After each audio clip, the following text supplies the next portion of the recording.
Terras. Capítulo 7. Avanços e perdas significativas de 1879 a 1904. Avanços significativos.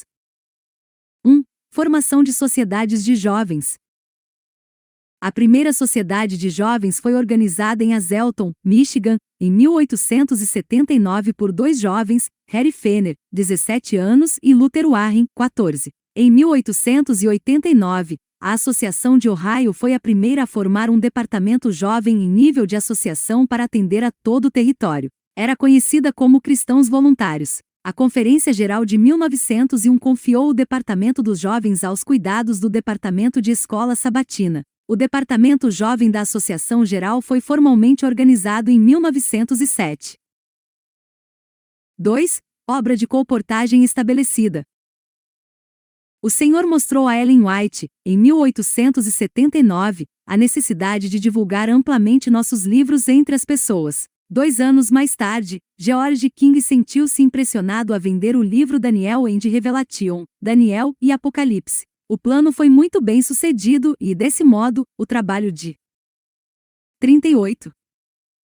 Colportagem foi introduzido. Dados recentes, 1992, registraram 7.610 colportores no mundo e 57 publicadoras. Yearbook, 1994. 3. Adotado o sistema do dízimo. O sistema de dízimo substitui o plano de benevolência sistemática. 1878. Como resultado das entradas de dízimo e venda de literatura, todas as partes da obra foram fortalecidas. O plano de dízimos e ofertas sistemáticas habilitou a Igreja a empreender um programa de missão mundial. 4. Novos membros se unem à Igreja. Em 1883, 20 anos após a organização da Associação Geral, havia 680 igrejas e 17.436 membros. O dízimo desses membros montava a $96.500.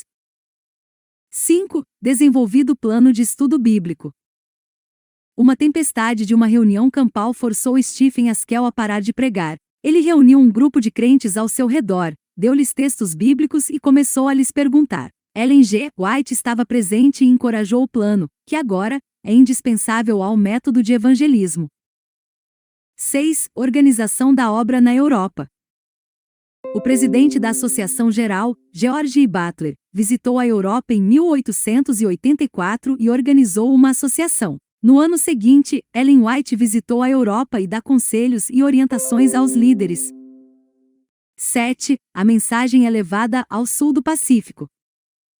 S.N. Askell, M.C. Israel e J. O. Corliss foram enviados à Austrália, e ali estabeleceram uma missão em 1885. Apesar da forte oposição que enfrentaram, conseguiram estabelecer uma igreja e uma gráfica, em Melbourne. A Nova Zelândia foi a próxima região a receber a mensagem do advento quando S. Askell ali esteve em 1885. A.G. Daniels viajou para lá em 1886 em companhia de sua esposa. John Itai sentiu profundo interesse pela ilha de Pitcairn e decidiu visitá-la. Chegou em Pitcairn em 18 de outubro de 1886 e ao fim de um mês informou que todos os habitantes da ilha haviam decidido guardar o 7º dia da semana como o Sábado do Senhor. A notícia inflamou a imaginação dos irmãos dos Estados Unidos, e eles decidiram ter um barco próprio para atender o interesse das ilhas do Pacífico. Em 1890, as escolas sabatinas da América do Norte se entusiasmaram e levantaram ofertas para a construção do barco Pitcairn lançado ao mar. Naquele mesmo ano, levando durante vários anos fiéis missionários a Pitcairn e a outras ilhas do Pacífico. 39. Um missionário pioneiro enviado às Ilhas Fiji foi J. E. Fulton. Atualmente um colégio leva seu nome. Os adventistas do 7º dia das Ilhas Fiji são chamados hoje de o Povo Limpo. 8. Tempo de revisão. Nos anos de 1860 e 1870, os evangelistas adventistas estavam tão ocupados provando que a lei de Deus não havia sido abolida na cruz que deram pouca atenção à fé em Jesus, realçando os mandamentos de Deus. Havia ainda os que adotavam pontos de vista a respeito de Cristo, não crendo que ele pertencia à Trindade ou na personalidade do Espírito Santo. A sessão da Associação Geral de 1888 realizada em Minneapolis foi muito significativa para a história da Igreja. Pelo fato de muitos terem perdido de vista o significado da justificação pela fé, uma crise foi desencadeada. A década de 1888 a 1898 foi marcada por reavivamentos, e a justificação pela fé foi vigorosamente discutida e gratamente aceita por muitos. Um volume significativo de mensagens para a Igreja veio da pena de Ellen G. White, e os livros O Desejado de Todas as Nações e O Caminho a Cristo corrigiram os pontos de vista errôneos a respeito da natureza de Cristo e endossaram a verdade bendita da justificação pela fé. 9. Chamado Macedônico para a África do Sul, 1886. A África foi o próximo continente a ouvir as 3 mensagens angélicas, e a história dos começos da obra nessa vasta região é muito empolgante. Um livro interessante que narra os primórdios da obra no sul da África é Desert Trek in the Jungle Trail, Atalho no Deserto e Trilha na Selva, de Virgil Robinson. 10. Primeiras missões na África. Foi em 1894 que Pieter Vesseys e outros tiveram um encontro com Cecil Rhodes, primeiro-ministro de Cape Colony e presidente da Companhia Sul-Africana Britânica. Na ocasião, solicitaram um pedaço de terra para fundar uma missão entre os africanos da Rodésia. Rhodes pediu ao Dr. L. S. Jameston, administrador em Bulawayo, que permitisse aos adventistas escolher qualquer terra de que precisassem.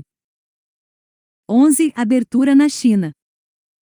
Em 1888, um humilde membro leigo, Abraham LaRue, foi a Hong Kong como um colportor de sustento próprio. Ele visitou a China e preparou caminho para a entrada dos primeiros missionários permanentes, Edwin Wilbur e J. N. Anderson, que viriam 14 anos depois.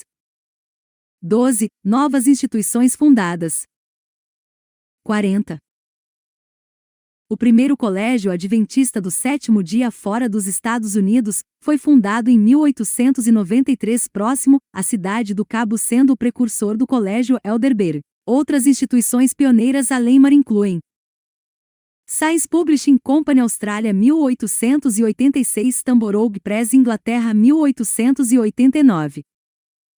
Casa Publicadora de Hamburgo, Alemanha 1889, Colégio Avondale, Austrália 1894. 13. Ellen White viaja à Austrália. Em 1891, Ellen White partiu para a Austrália, e ali permaneceu por 9 anos, incluindo vários meses na Nova Zelândia. Comprovadamente, sua visita foi uma grande bênção. Ela fundou o Colégio Avondale que, de acordo com sua predição, enviaria missionários a várias partes do mundo. Ellen White também encorajou o estabelecimento de uma fábrica de produtos alimentícios. A Sanitary Health Food Company tem sido bem-sucedida como a maior indústria de alimentos saudáveis da Austrália e Nova Zelândia. Principalmente como resultado dos recursos levantados pela fábrica de alimentos, a divisão sul do Pacífico tem recebido recursos para mantê-la como uma divisão de sustento próprio.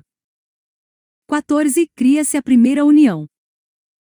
A Primeira União do Mundo foi organizada na Austrália em 1894. Ellen White encorajou o plano para o rápido crescimento da Igreja. Com a graça de Deus, temos hoje a Igreja Adventista do Sétimo Dia presente em 201 países, com um total de 34.363 igrejas, 11 divisões, 92 uniões, 442 associações missões. 15. Reorganização e consolidação.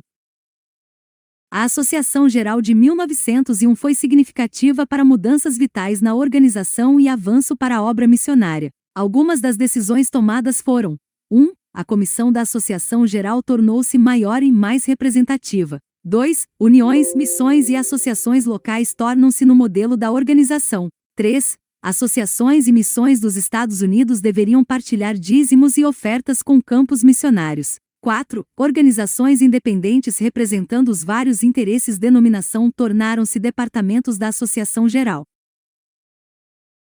A Assembleia da Associação Geral de 1901 foi descrita como momentos decisivos em direção à reforma, unidade, soluções e evangelismo ardente. 41. Perdas significativas. 16. Pioneiros chamados ao repouso. A Tiago White faleceu em 1881. Sua morte anunciou o fim da era dos pioneiros na América. B. John N. Andrews foi chamado ao repouso em 1883. Desde então, ele e outros pioneiros haviam lançado os alicerces para a obra na Europa. J. H. Waggoner morreu em 1889. Tanto ele quanto Andrews foram sepultados na Basileia, Suíça. Seuria Smith, editor da Review and Herald por longos anos, morreu em 1903. Seu livro Pensamento sobre Daniel e Apocalipse ainda é grandemente valorizado hoje. No tempo de sua morte terminou também a era de Battle Creek. 17. Algumas estrelas brilhantes desaparecem. 1. D.M. Carnegie deixou a igreja. Ele havia sido líder e pastor, mas começou a se opor à denominação e ao trabalho de Ellen G. White. Morreu como um homem fracassado. 2. Dr. J. H. Kellogg, superintendente médico do sanatório de Battle Creek, também rompeu com a organização. Ele também rejeitou os conselhos da Mensageira do Senhor. Recebeu advertência para não misturar ideias panteístas pagãs com a religião de Cristo. Juntamente com alguns associados, ele tirou o sanatório de Battle Creek do controle da organização. 18. Incêndios destroem instituições. O Senhor, através de sua serva, advertiu as centenas de adventistas que moravam em Battle Creek para se mudar de lá e levar a mensagem a outros lugares. Em 1893 foram advertidos de que as instituições seriam destruídas pelo fogo se eles não se descentralizassem. Em fevereiro de 1902 o prédio do sanatório incendiou-se. Em dezembro do mesmo ano, a Review and Herald foi destruída pelo fogo. Em 1903, o conselho de Ellen White para mudar a sede para o leste foi atendido, e uma propriedade foi comprada em Tacoma Park, Washington, D.C.